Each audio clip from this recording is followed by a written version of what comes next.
Welcome dear rockers, कैसे हैं दोस्तों आप सभी। तो आज हम लेकर आ चुके हैं 2013 में रिलीज हुई एक super feel good drama movie जिसका नाम है लाइक फादर लाइक सन। तो कहानी की शुरुआत में माइक और लीजा नाम के एक कपल को दिखाते हैं जो कि अपने बेटे किटो के स्कूल एडमिशन के लिए आए हुए हैं। एक छोटे से इंटरव्यू के बाद उनके बेटे किटो को स्कूल में दाखिला मिल जाता है। स्कूल का पहला दिन दोस्तों खेल कूद वगैरह में किटो के लिए बड़ा अच्छा जाता है। छुट्टी के बाद जब वो बाहर आता है तो माइक और लीजा उसका इंतजार कर रहे होते हैं। तो किटो बड़े मजे में आता है क्योंकि पहले दिन वो बड़ा खुश है, पेरेंट्स को बड़ी खुशी होती है और वो बड़े प्यार से उसे घर लेके जाते हैं। वैसे बता दूं दोस्तों, ये दोनों ही किटो पर अपनी जान देते हैं, इतना प्यार करते हैं उससे। अगले सीन में माइक ऑफिस जाता है। माइक एक्चुअली एक बड़ी रियल एस्टेट कंपनी में सीनियर पोजीशन पे है दोस्तों। एक बड़े अपार्टमेंट कंस्ट्रक्शन के सिलसिले में माइक बहुत बिजी होता है, कभी यहाँ से काम कभी वहाँ से काम, और काम के बाद वो थका हारा घर आता है। लेकिन फिर भी किटो को देखते ही जैसे उसकी सारी थकान मिट जाती है और वो किटो के साथ मस्त खेलने भी लग जाता है। बेटे के साथ मिलकर वो पियानो बजाता है और फिर कुकिंग में लीजा की मदद करता है, बिल्कुल एक हैप्पी फैमिली की तरह। लेकिन माइक का काम इतना ज्यादा होता है कि वो घर पर भी ऑफिस का काम करता है। अब अगले सीन में लीजा बताती है कि जिस हॉस्पिटल में किटो पैदा हुआ था वहाँ से कॉल आया था और वो जल्द से जल्द हमसे मिलना चाहते हैं। तो माइक बड़ा हैरान होता है कि उन्हें हमसे मिलने की ऐसी क्या जल्दी पड़ गई। खैर अगले ही दिन दोनों ही उस हॉस्पिटल में पहुंच जाते हैं। वहाँ का चीफ डॉक्टर और उसका लॉयर एक शॉकिंग बात रिवील करते हैं। डॉक्टर बताता है कि किटू आपका बेटा नहीं है एक्चुअली, बल्कि किसी दूसरे कपल का बेटा है। आपकी वाइफ की डिलीवरी के बाद हमारी एक नर्स ने उसी दिन पैदा हुए एक और बच्चे के साथ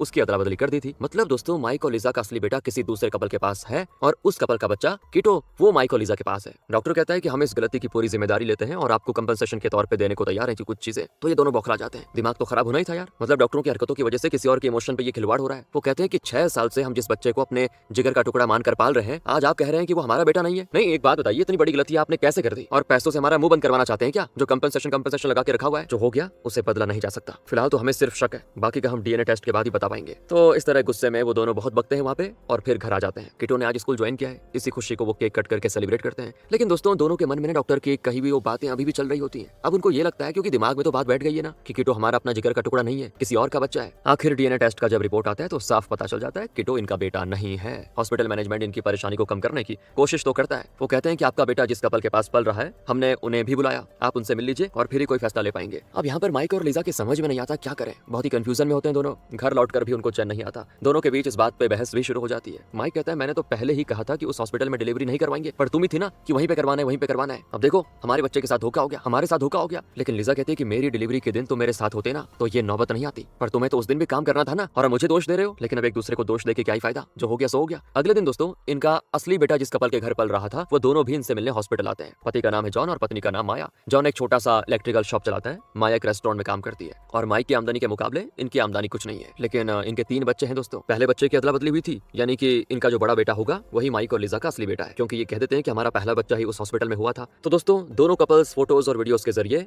अपने असली बच्चे को देख लेते हैं। अब हॉस्पिटल मैनेजमेंट दोनों से माफी मांगता है कि हमारी गलती की वजह से ये हो रहा है, लेकिन क्या करें, गलती हो गई। लेकिन दोनों कपल्स को बड़ा गुस्सा आता है कि 6 साल के बाद सच बताने का क्या मतलब है, ये बच्चों पर इसका क्या असर पड़ेगा, और 6 साल से उन्हें अपना मानकर जो पाल रहे हैं उनका क्या होगा, हमारा क्या होगा। तो चीफ डॉक्टर कहता है कि हमें अभी पता चला, इसलिए हमने तुरंत आपको बताना ठीक समझा। हम आपसे कुछ छुपाना नहीं चाहते थे, इसलिए हमने बता दिया। आप खुद ही सोचिए, अगर हमें अभी नहीं बताया होता तो जब बच्चे बड़े होते तो उनके लुक्स अपने पेरेंट्स से नहीं मिलते, इससे परिवार में कितनी बड़ी प्रॉब्लम हो जाती बताइए। हम अपनी गलती मानते हैं और आपका दुख और आपकी परेशानी भी समझ सकते हैं, बस हम तो माफी मांग सकते हैं, हमें माफ कर दीजिए। इसीलिए हम मुंह मांगा कंपनसेशन देने को तैयार हैं, अब बस फैसला आपको करना है। मीटिंग के बाद दोनों पेरेंट्स बाहर आते हैं। ना तो वो अपने पास पल रहे बच्चे को देना चाहते हैं और ना ही दूसरे के पास पल रहे बच्चे को छोड़ना चाहते हैं। तो दोनों फैसला करते हैं कल एक मॉल में दोनों परिवार मिलेंगे और वहाँ दोनों बच्चे अपने असली पेरेंट्स को देखेंगे। आगे क्या करना है उसके बाद ही फैसला लिया जाएगा। तो दोनों फैमिलीज इस फैसले से बड़ी खुश होती है, आई मीन सहमत होती है। फिलहाल तो माइक ने किटो को अपनी माँ के घर छोड़ा था, तो दोनों उसको लेने के लिए वहाँ पे जाते हैं। तब तक तो किटो सो चुका था। उसको देख कर ना यार माइक और लीजा की आंखों में आंसू आ जाते हैं कि अपने जिगर के टुकड़े को कैसे किसी और को दे सकते हैं। मतलब भले ही बच्चा इनका नहीं है, लेकिन पाला तो इन्होंने उसको अपने बच्चे की तरह ना बचपन से। अब इतनी अटैचमेंट हो गई है उससे कि अपना वाला थोड़ा पराया लग सकता है। माइक की माँ लीजा को दिलासा देती है कि बेटा मैं तुम्हारा दुख समझ सकती हूँ, एक और अपनी कोख से जन्मा बच्चा, तो दूसरी ओर अपनी कोख में पला हुआ बच्चा जो कि 6 साल से है। बड़ी दुविधा है तुम्हारे लिए, मैं मान सकती हूँ, लेकिन किस्मत बदली तो नहीं जा सकती ना। हिम्मत से काम लो और अगला कदम सोच समझ कर उठाओ। अब सिचुएशन तो ऐसी हो गई है कि माइक का ऑफिस में काम भी करने में मन नहीं लगता। उसका बॉस उसकी सिचुएशन जानता है और कहता है कि देखो माइक, वो परिवार तुम्हारे मुकाबले जरा गरीब है और ऊपर से उनके 3 बच्चे हैं। तुम उनसे बात कर लो कि तुम किटो के साथ उनके बड़े बेटे को भी पाल लोगे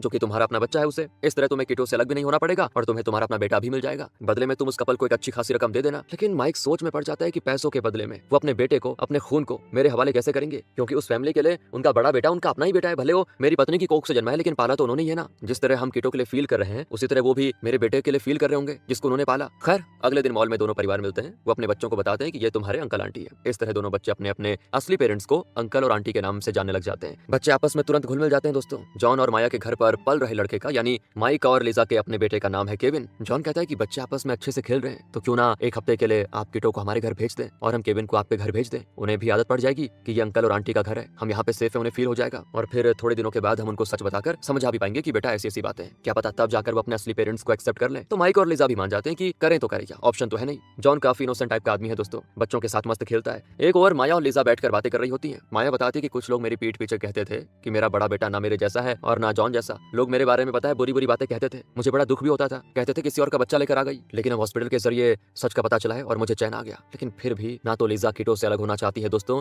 और ना माया केविन से। अगले दिन माइक अपने लॉयर से बात करता है, पूछता है मैं जॉन को एक अच्छी रकम देकर केविन को अपने घर लाना चाहता हूँ, कुछ हो सकता है क्या इस पे? किटो और केविन दोनों को पाल लूंगा मैं, क्या कानून में इसका कोई प्रोविजन है? पर लॉयर कहता है कि कानून में इसकी कोई जगह नहीं है और मुझे नहीं लगता कि जॉन इसके लिए मानेगा भी। देखो तुम उसका बच्चा भी अपने पास रखना चाहते हो और तुम्हारा जो खुद का बच्चा है उसे भी अपने पास रखना चाहते हो, तो ये उसके लिए पॉसिबल नहीं है। फिर माइक किटो को पियानो क्लास लेके जाता है जहाँ एक पियानो कॉम्पिटिशन के लिए उसे ट्रेनिंग दी जा रही है। उसको देखकर यार लिजा की आंखों में आंसू आ जाते हैं कि मैं इसे अपने से अलग कैसे कर पाऊंगी, कभी भी नहीं कर पाऊंगी। पियानो क्लास के बाद लिजा किटो से कहती है कि तुम तो बढ़िया पियानो बजा रहे थे, क्या तुम्हें पियानो प्ले करना इतना अच्छा लगता है? और वो कहता है कि ये तो मैं नहीं जानता मम्मी, लेकिन पापा कहते हैं कि मुझ में पियानो बजाने का टैलेंट है, इसीलिए उन्होंने मुझे पियानो क्लास भेजा है। दोनों घर आते हैं और कुछ देर में माइक भी काम के बाद घर आ जाता है। फिर वो किटो के साथ खूब खेलता है और खेल खेल में वो बताता है कि बेटा एक बात बताऊं, कल हम केविन के घर जा रहे हैं, वही अंकल आंटी जिन्हें हम मॉल में मिले थे ना, याद है? उन्हीं के घर जा रहे हैं, वहाँ तुम उनके बच्चों के साथ खेल सकोगे बढ़िया तरीके से, बढ़िया है ना? और हमने सोचा है तुम वहाँ पर एक हफ्ता रहोगे और तुम्हारे बदले उनका बेटा केविन यहाँ हमारे साथ एक हफ्ता रहेगा, बड़ा मजा आएगा तुम्हें, एंजॉय करना। तो वो भी खेलते खेलते ओके कहता है, क्योंकि उसको थोड़ी पता है कि मेरे साथ फ्यूचर में क्या होगा, वो तो सोच रहा है चलो मजा आएगा दूसरे के घर में एक हफ्ता। फिर माइक कहता है कि असल में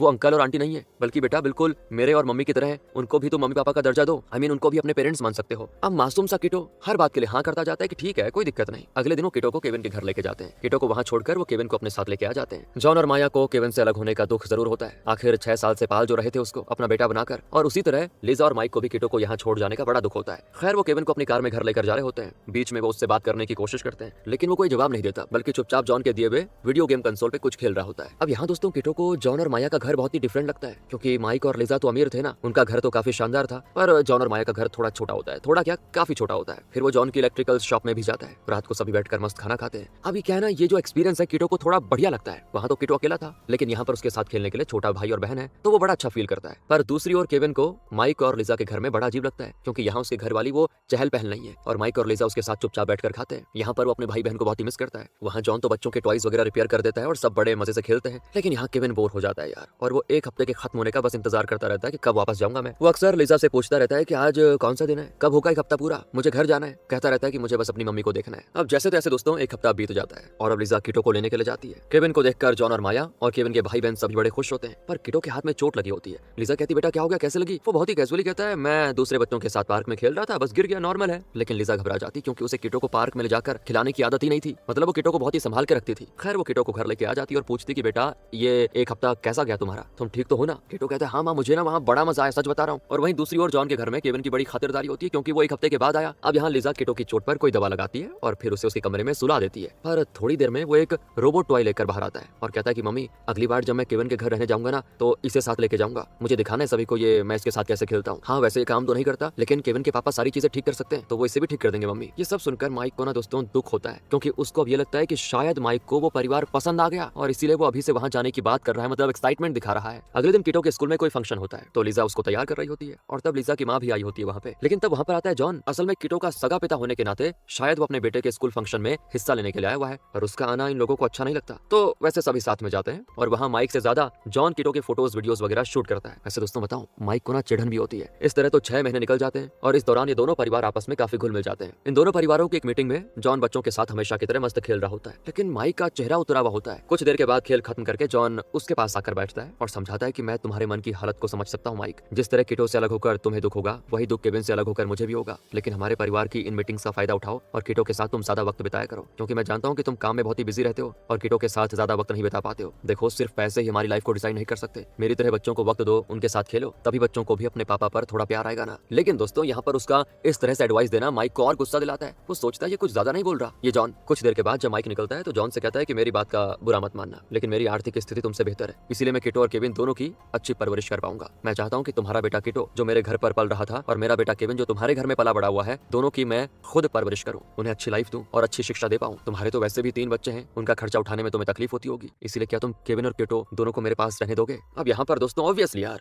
जॉन और माया भड़क जाते हैं, ये तो हद हो गई यार। वो माइक पर बरस पड़ते हैं कि आपको क्या लगता है कि हम अपने बच्चों की परवरिश नहीं कर पाएंगे, या फिर आप ये सोच रहे हो कि आपके पास पैसा है तो आप कुछ भी खरीद लोगे, हमें खरीद लोगे, फीलिंग्स खरीद लोगे? अरे दूसरों की फीलिंग्स को समझने की जरा कोशिश करो। आप तो एकदम पागलों जैसी बातें कर रहे हो। पर लिजा माइक की तरफ से उनसे माफी मांगती है और माइक को वहां से लेके जाती है। अगले सीन में दोनों कपल्स कोर्ट में बुलाए जाते हैं। वहाँ माइक अपने किए के लिए जॉन से माफी भी मांगता है कि देखो मेरी बातों का बुरा मत मानना, मैं तो बस ऐसे बोल दिया। तो जॉन कहता है मैं दर्द तुम्हारा समझ सकता हूँ, उस दिन मैं भी थोड़ा भड़क गया था, उसके लिए मुझे भी माफ कर देना। सुनवाई शुरू होती है और वो नर्स कोर्ट में पेश की जाती है जिसने लिजा और माया की डिलीवरी के बाद उनके बच्चे को बदल दिया था। अब गलती में बदल दिया था लेकिन बदला था। तो वो सच बता देती है कि हाँ मैंने ही इनके बच्चों को अदला बदली करी थी। मेरा एक बेटा था और उसके पैदा होने के बाद मेरा पति मुझे छोड़कर चला गया। मैं बहुत गरीब हूँ और बड़ी मुश्किल से मैं अपने बेटे की परवरिश कर रही थी। मुझे अमीर लोगों से बड़ी चिढ़न थी। जब लिजा और माया के बच्चे हुए तो मुझे पता चला कि लिजा अमीर है और माया गरीब, इसीलिए मैंने फैसला किया कि एक अमीर बच्चे को गरीब के घर और गरीब के बच्चे को अमीर के घर में पलने का मौका मिले, और मैंने इनके बच्चे बदल डाले। उस वक्त मुझसे सही गलत सोचा नहीं गया। मैं जानती हूँ कि मैंने जो किया वो मेरा पागलपन था और उसके लिए मैं कोई भी सजा भुगतने को तैयार हूँ। लेकिन जापान में कानून दोस्तों कुछ इस तरह से है कि कुछ क्राइम्स एक्सपायर हो जाते हैं। मतलब यह है कि क्राइम हो जाने के कम से कम 5 या 6 साल के अंदर अगर गुनहगार पकड़ा नहीं गया और बाद में उसे कोर्ट में पेश कर भी दिया तो उसे सजा नहीं दी जा सकती। इसीलिए इस नर्स ने इतने साल बाद अपना गुनाह कबूल किया है और उसने अब ऐसा इसीलिए किया क्योंकि वो बहुत ही गिल्टी फील कर रही थी कि कहीं इस अदला बदली की वजह से दोनों बच्चों के परिवारों में कोई प्रॉब्लम ना आ जाए। यानी नर्स को उसके किए की सजा तो नहीं मिलेगी। ये दोनों कपल्स भी कुछ नहीं कर पाते। हॉस्पिटल की तरफ से इन्हें बस कंपनसेशन मिलेगा, उसके अलावा कुछ भी नहीं होने वाला। अब अगले सीन में माइक अपने सौतेले भाई के साथ अपने पिता को देखने जाता है। घर पे पापा की दूसरी वाइफ उनकी देखभाल करती है। पापा माइक से कहते हैं कि केस का क्या हुआ बेटा, क्या तुम अपने सगे बेटे को घर ले आए? तो माइक उन्हें सब कुछ सच बता देता है। पापा कहते हैं कि किटो तो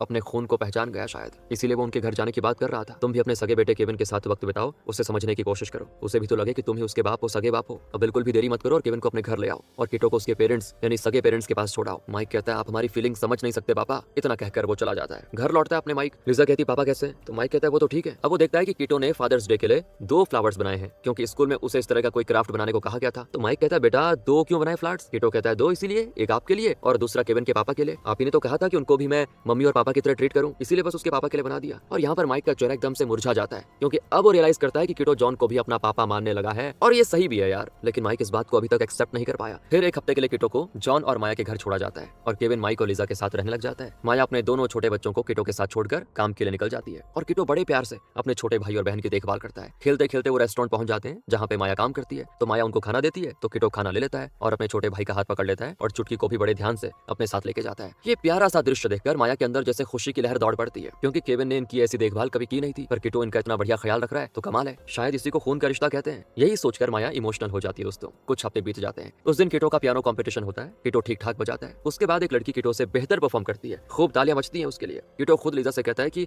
मम्मा वो लड़की सच में कितना अच्छा प्ले करती है। तो लिजा कहती बेटा तुमने भी तो अच्छा बजाया। लेकिन यहाँ पर माइक को जरा गुस्सा आ जाता है और वो किटो से कठोर आवाज में कहता है अगर तुम्हें लाइफ में कुछ कर दिखाना है ना तो दूसरों से बेहतर बनना पड़ेगा। आई बात समझ में? घर आने के बाद लिजा किटो को सुलाकर माइक को डांटती है कि तुम किटो के साथ इतनी सख्ती से क्यों बात कर रहे थे? क्या हो गया? अरे तुमने कभी उससे पूछा तक नहीं है कि उसको पियानो प्ले करना अच्छा लगता भी कि नहीं? तुम एक पियानो प्लेयर बनना चाहते थे ना, लेकिन बन नहीं पाए और इसीलिए तुम अपने सपने किटो पर थोपने की कोशिश कर रहे थे। अपने सपने उसके जरिए पूरा करने की ठान रखी है ना तुमने। अरे उसकी मर्जी क्या है, इससे तुम्हें कोई फर्क नहीं पड़ता ना। और पिछले कुछ हफ्तों से मैं नोटिस कर रही हूँ कि तुम किटो पे सख्ती दिखाते हुए उसके साथ अलग बिहेव कर रहे हो क्योंकि इसीलिए ना उसे जॉन का परिवार पसंद आ गया। देखो ये गलत है। मैं नहीं जानती कि तुम्हारे दिमाग में क्या चल रहा है, लेकिन किटो हमारा बच्चा है। उसने किसी की भी कोख से जन्म क्यों न लिया हो, लेकिन आखिर तक वो मेरा बेटा रहेगा, केविन नहीं। इनकी सारी बातें किटो अपने कमरे में लेटे हुए सुन रहा होता है। वो सोया नहीं था। अगले दिन माइक ऑफिस नहीं जाता बल्कि पार्क में किटो के साथ बहुत देर खेलता है। कैमरा से फोटोज क्लिक करता है किटो की। उस रात दोनों कपल्स फैसला करते हैं कि अब किटो हमेशा के लिए जॉन और माया के घर रहेगा और केविन माया और लिजा के घर में रहेगा। माइक किटो से कहता है कि बेटा कल से तुम जॉन और माया के घर पे रहोगे। तो किटो बहुत ही इनोसेंटली पूछता है 1 हफ्ते के लिए ना या 2 हफ्तों के लिए? तो माइक कहता है बेटा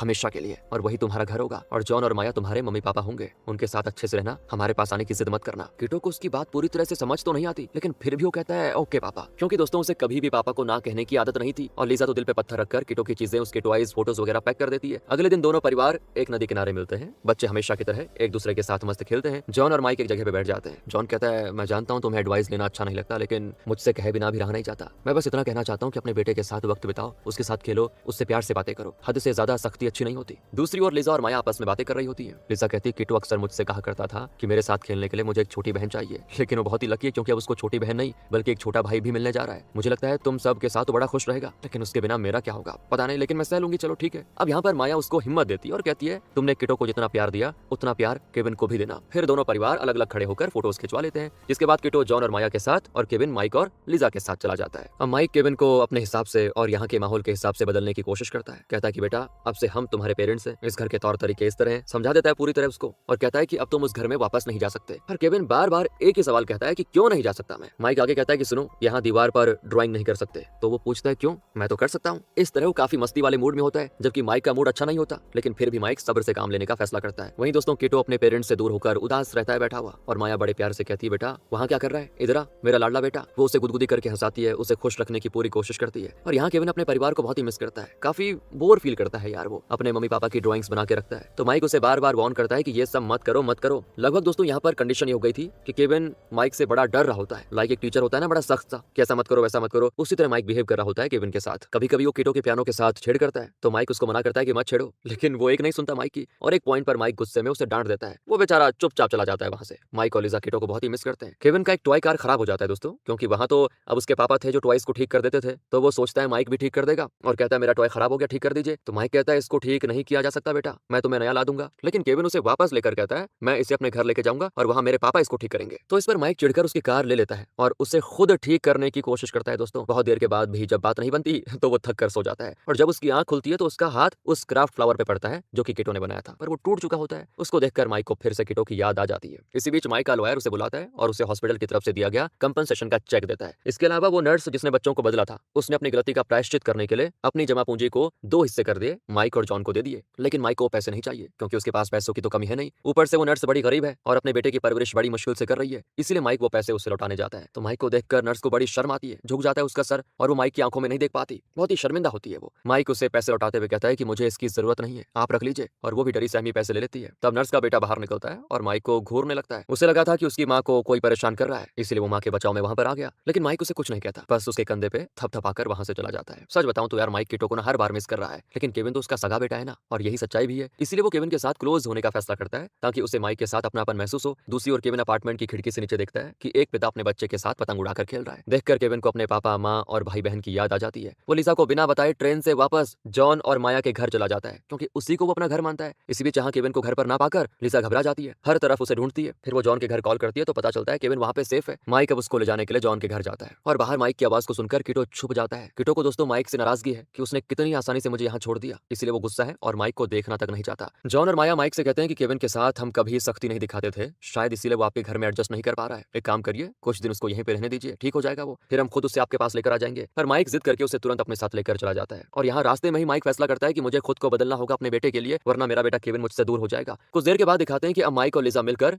केविन के साथ खूब मस्ती करते हैं। उसकी उम्र के हिसाब से उसके साथी दोनों भी बच्चे बनकर खेलने लग जाते हैं। केविन और उनके बीच बहुत ही अच्छी बॉन्डिंग हो जाती है। एक दिन रात को तीनों लेटे होते हैं, और तब माइक पूछता है कि बेटा तुम लाइफ में क्या बनना चाहते हो, अगर भगवान से कुछ मांगने का तुम्हें कभी मौका मिले तो क्या मांगोगे। वो कहता है कि मेरा एक ही विषय, मैं अपने घर वापस जाना चाहता हूँ, अपने माँ बाप के पास, भाई बहन के पास, सबके साथ रहना चाहता हूँ। मतलब दोस्तों उसने अपने दिल की बात साफ साफ कह दी। सुनकर लिजा और माइक के दिल में जो दुख आ जाता है ना, क्या बोले यार उसके लिए। वो बाहर जाकर रोने लग जाती है, खासकर लिजा, और माइक फिर उसको दिलासा देने की कोशिश करता है। असल में क्या है ना, ये दोनों कीटो को भुला नहीं पाए हैं, दोनों ही अपने चेहरों पे नकली खुशी का मुखौटा पहनकर केविन के साथ हंस खेल रहे हैं। लेकिन अब लिजा और बर्दाश्त नहीं कर पाती और कहती है मुझे अपना बेटा कीटो चाहिए, कैसे भी करके मुझे बेटा चाहिए, मेरा बेटा वही है। माइक भी बड़ा दुखी होता है और वो कैसे भी करके कीटो को यहाँ लेकर आना चाहता है। कीटो ने कैमरा में जो फोटोज लिए थे उन्हें माइक देखने लग जाता है। असल में कीटो ने माइक की कई फोटोज खींची थी जब माइक काम कर रहा था या फिर सो रहा था। ऐसे कई मौकों पर माइक को बिना बताए कीटो ने उसकी फोटोज क्लिक करके रखी थी, और माइक रियलाइज करता है कि कीटो मुझसे कितना प्यार करता था यार। यही सोचकर माइक की आंखें भर आती है। अब वो समझ जाता है कि जब वो केविन को लेने जॉन के घर गया तो उसकी आवाज सुनकर कीटो गुस्से में ही अंदर छुप गया था। वो माइक से इसीलिए गुस्सा था कि उसने कीटो को किसी और के घर क्यों छोड़ दिया। माइक तो केविन को लेकर जॉन के घर जाता है, और केविन को देखकर वो लोग बड़े खुश होते हैं। ये दोनों कीटो से बात करने जाते हैं, लेकिन कीटो उनको देखकर दूर भागता है।